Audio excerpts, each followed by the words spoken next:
Coffeezilla. Coffeezilla. Coffeezilla! It is the most convoluted, twisted story full of backstabbing, lying, cheating, misinformation, and Coffeezilla did a 3-part series about it. The people who were responsible for it say Logan kind of spearheaded the idea. And he says he spearheaded the idea. So it was his idea. Yeah. With fierce energy, Coffeezilla turned from real estate agent to a fearless online detective who hunts down crypto crooks and fake money gurus. He faced lawsuits, death threats, and even the wrath of stars like Logan Paul, but nothing stopped his mission to reveal the truth. His deep digging into the Yotta Bank chaos showed how almost $96 million of people's savings simply vanished overnight. Tune in, because Coffeezilla's next target is even bigger. And what he's about to reveal might shake the internet to its core. No scam zone. For many years, the internet has felt like the Wild West, a chaotic place where smooth talkers with flashy presentations could promise you the world, drain your bank account, and then vanish into the digital shadows without a trace. They flaunted rented Lamborghinis, preached about financial freedom, and took advantage of the hopes and dreams of ordinary people who were just looking for a better life. It became a playground for unethical opportunists and a gold rush for those without a moral compass. Then along came Coffeezilla, whose real name is Stephen Findyson. This wasn't just some random person shouting into the endless noise of the internet. Findyson, who holds a chemical engineering degree from Texas A&M University, started out in real estate selling homes, but it was a deeply personal event that pushed him onto his current path. His own mother, while battling cancer, became a target for scammers peddling fake miracle cures. As he described on the Lex Fridman podcast, watching his vulnerable mother get preyed upon by these predators planted a seed in his mind. That direct encounter with the ruthless nature of scams was the spark that drove him forward. At the same time, he saw his college friends getting swept up in schemes, those promises of wealth that always seemed to benefit only the people at the top.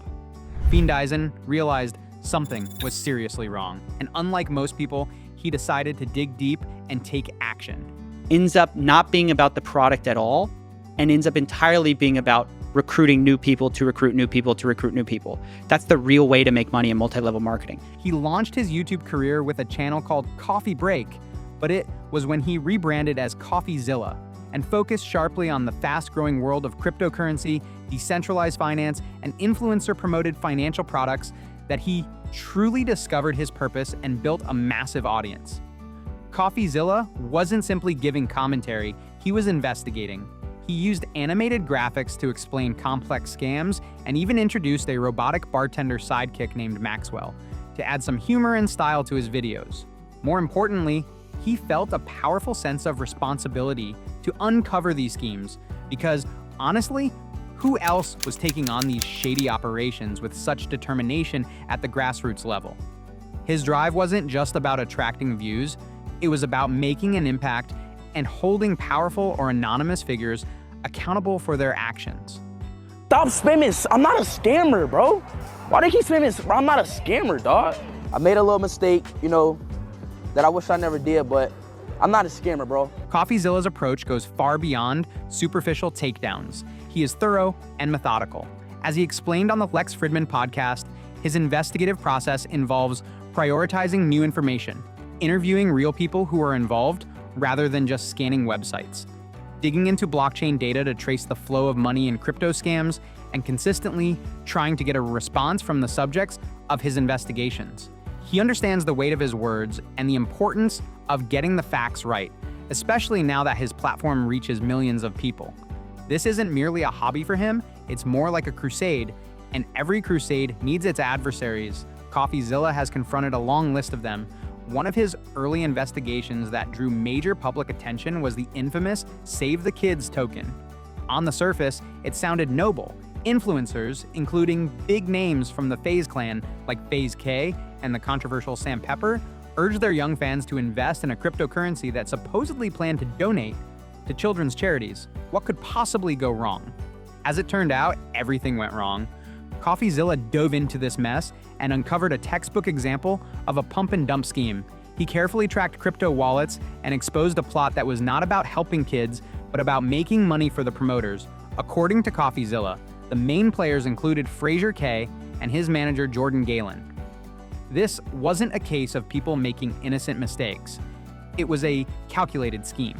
As Time magazine reported, Coffeezilla even revealed that the token's code had been secretly altered right before the launch, allowing insiders to dump their holdings as soon as the price surged. Unsurprisingly, the token's value collapsed to nearly zero within days, leaving behind a crowd of heartbroken young investors who had believed they were supporting a good cause while also hoping to profit. And those promised donations to charity? Binance Charity confirmed to Time that they never received the substantial cryptocurrency donations that Save the Kids had claimed to make. It was all smoke and mirrors when Coffeezilla presented his findings, backed with blockchain evidence and undeniable links. The backlash from those exposed was quick and aggressive. FaZe K's legal team even sent a cease and desist letter. Coffeezilla's reaction? He dismissed it as absolute toilet paper. He wasn't bluffing. He had the evidence, and he refused to back down. The Save the Kids scandal became a harsh lesson for many. Just because an influencer is charming and talks about charity doesn't mean they aren't scheming to take your money. Thanks to Coffeezilla, that message was broadcast loud and clear.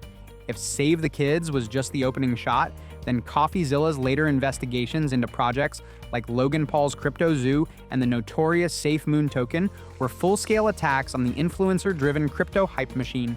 So you can buy eggs with Zoo tokens, and then the eggs will passively earn you Zoo tokens. Does that make sense? No.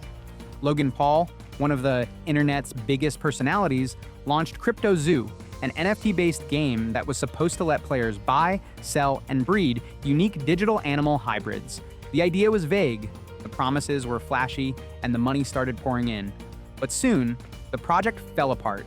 The game was left half-finished and riddled with bugs, and investors who had put real money into digital eggs that never hatched were left empty-handed. Coffeezilla released a series of videos breaking down CryptoZoo's failures, highlighting the broken promises and the millions of dollars that seemed to vanish. He interviewed supposed victims and even developers, building a detailed picture of what seemed at best like incompetence and at worst, outright deception. Logan Paul eventually responded, blaming unknown developers and even his own manager Jeff for the debacle. He offered to partially refund some of the NFT buyers, but Coffeezilla criticized the offer as too little, especially considering total losses that were reportedly around $18 million. Things escalated even further when Logan Paul filed a defamation lawsuit against Coffeezilla, a clear sign that Findyzen's reporting had struck a nerve. Though that legal case remains ongoing, then came SafeMoon. Oh, SafeMoon. It launched in early 2021 with an enticing pitch. Safely to the moon, the project boasted unique tokenomics, including a 10% tax on every transaction, with half supposedly going to existing holders as rewards, known as reflections, and the other half going into a liquidity pool. Influencers hyped it nonstop, and the online community went wild. I'm the youngest billionaire in the world right now. I'm just like a sniper with it. I just take 1 or 2 trades a month, huge money, boom, done, out. I haven't lost a trade since March of last year. Coffeezilla, along with several other outspoken critics, quickly sensed that something was wrong. The SafeMoon project was soon compared to a Ponzi scheme, and its developers had almost no verifiable experience or trustworthy reputation to stand on. Coffeezilla, followed later by official investigations, pointed out that the so-called locked liquidity pool was, in fact, not locked at all. It was revealed that the project's owners allegedly retained control over the tokens collected from the seller fee, which was supposed to be off-limits. By November 2023, the situation reached a breaking point. The Securities and Exchange Commission and the Department of Justice charged several SafeMoon executives, including CEO Braden John Caroni, Kyle Nagy, and Thomas Smith, with conspiracy to commit securities fraud, wire fraud, and money laundering. According to the indictment, they had misled investors about the locked liquidity and secretly siphoned millions of dollars for their personal gain, splurging on luxury cars, expensive real estate, and other signs of extravagant living. Ultimately, SafeMoon filed for bankruptcy as glittering digital fortunes turned to ash, he bravely exposed the liars who lit the match, sounding the alarm. Long before federal agencies stepped in, Coffeezilla had been ringing the alarm bells about projects like SafeMoon. He carefully dissected their white papers, openly questioned whether their financial models were sustainable, and warned his audience about the enormous risks hidden beneath the polished influencer endorsements and the overwhelming community excitement. He showed how the promise of fast wealth and the powerful grip of FOMO, the fear of missing out, were used to attract a constant flow of new investors. Perhaps no financial collapse sent shockwaves through the cryptocurrency world, and even beyond it, like the dramatic fall of FTX and its founder, Sam Bankman-Fried, often called SBF. Here was a young man who had appeared on magazine covers, testified before Congress, and mingled with celebrities and politicians, all while being promoted as the responsible and trustworthy face of cryptocurrency. FTX was presented as the exchange the public could supposedly rely on without worry. During his appearance on the Lex Fridman podcast, Coffeezilla thoroughly explored the FTX disaster. He outlined SBF's privileged background, his prestigious education at MIT, and the founding of Alameda Research, a trading firm that was deeply, and as it turned out, fatally intertwined with FTX.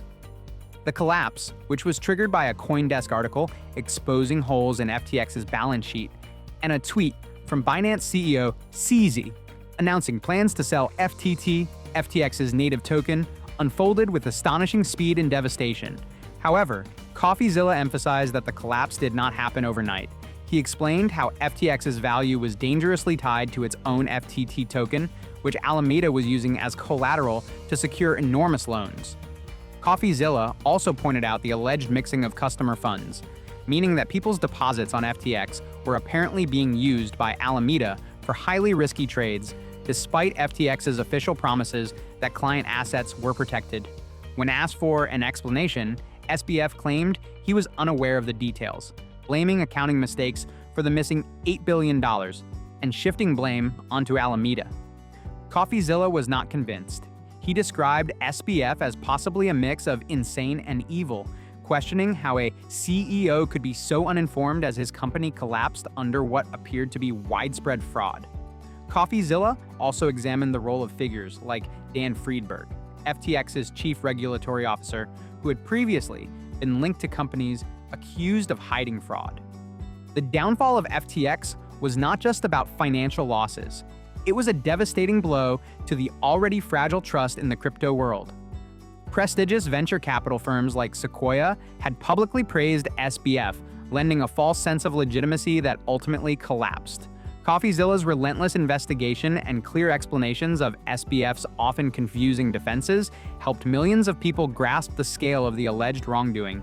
He made it clear SBF and his close associates deserve prison time to send a strong message that this kind of bold fraud would no longer be tolerated. Now, this next case hits especially close to home for some. And if you were one of the people affected by the Yotta Bank debacle, you probably understand exactly what this means.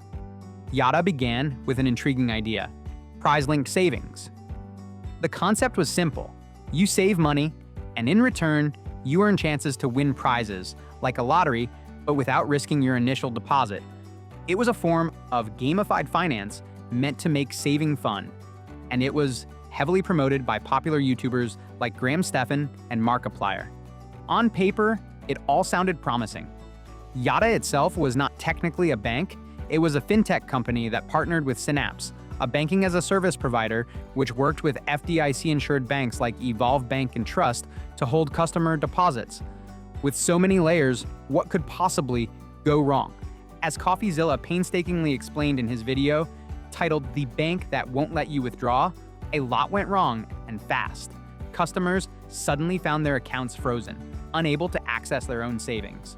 When withdrawals were eventually permitted, many customers discovered that substantial portions of their funds were simply gone.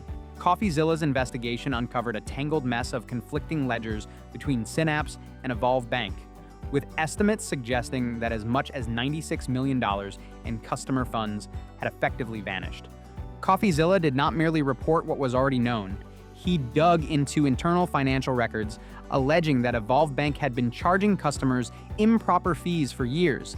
He raised important questions about why Synapse had started moving customer funds to other banks like AMG and Lineage, often using an opt-out system that many customers were unaware of, and whether the exit of major fintech clients like Mercury, which withdrew $3 billion, had contributed to smaller customers being left in an impossible position. The heart of the issue was that Synapse, the vital middleman responsible for tracking customer accounts, had gone bankrupt. The FDIC insurance that many assumed would protect their money, that only applied to bank failures. And Yotta was not a bank, nor had Evolve technically failed. Instead, the failure occurred in the fintech layer, leaving behind a massive gap in accountability and regulators struggling to respond effectively.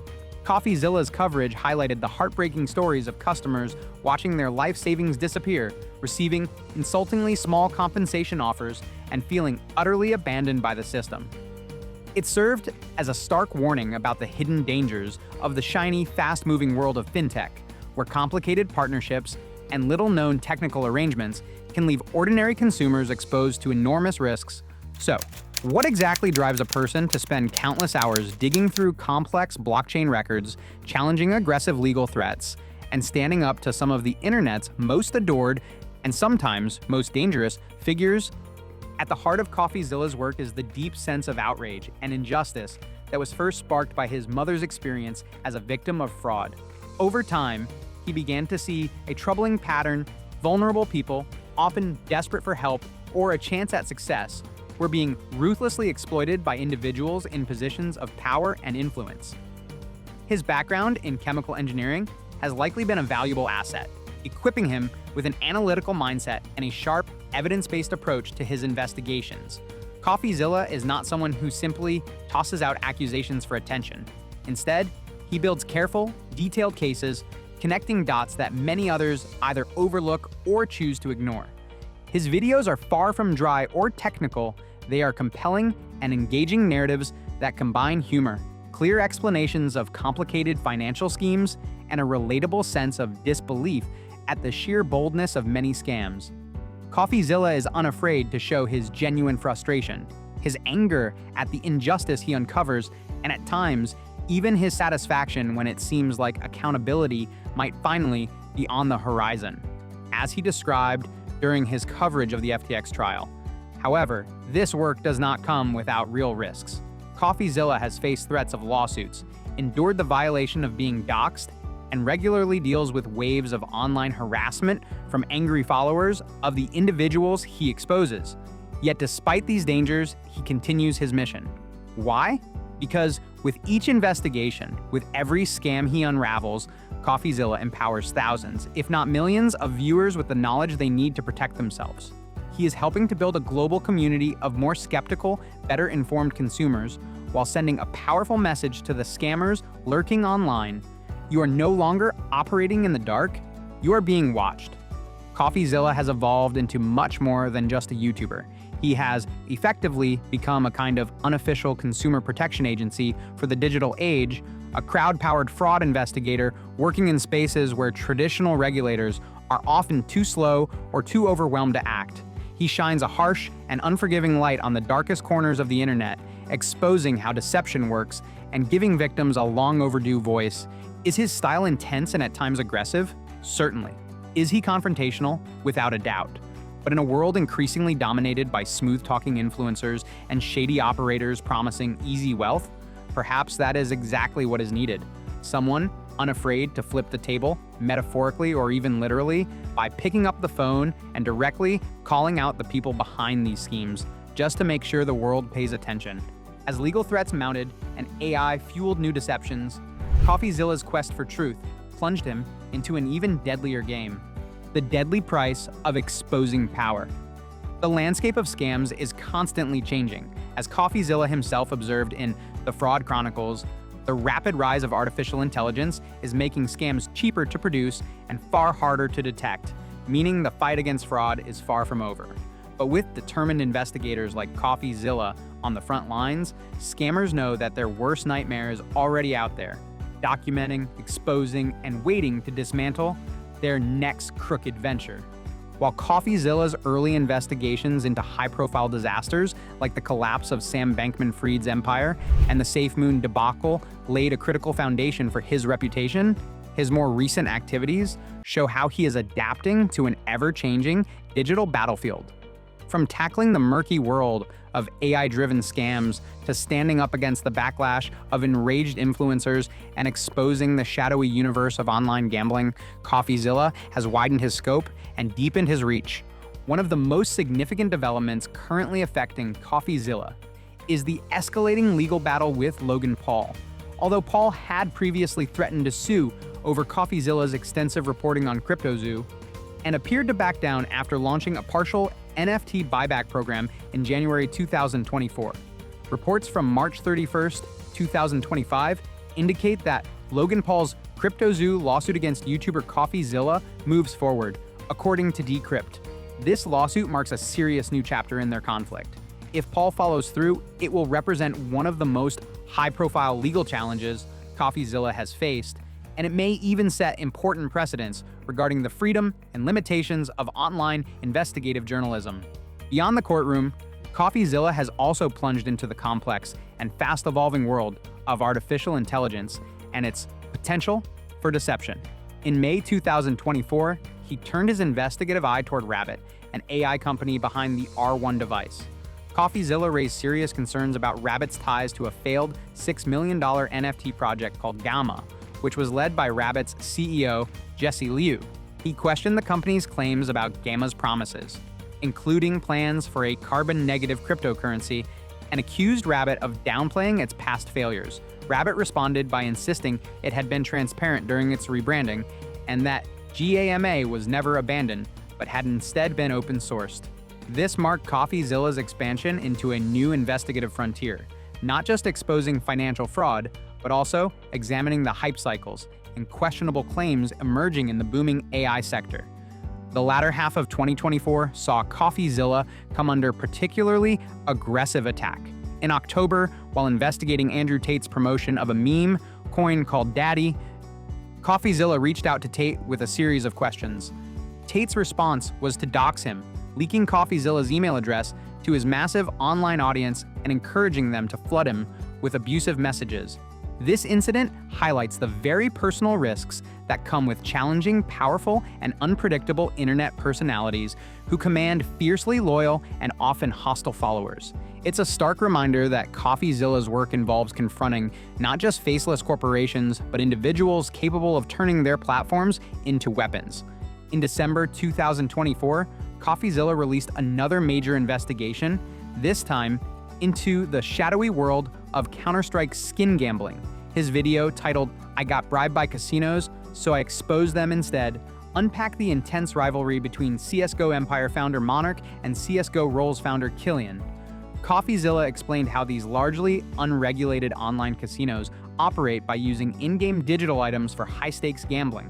He revealed that he had been offered significant bribes to produce favorable coverage or to overlook certain activities.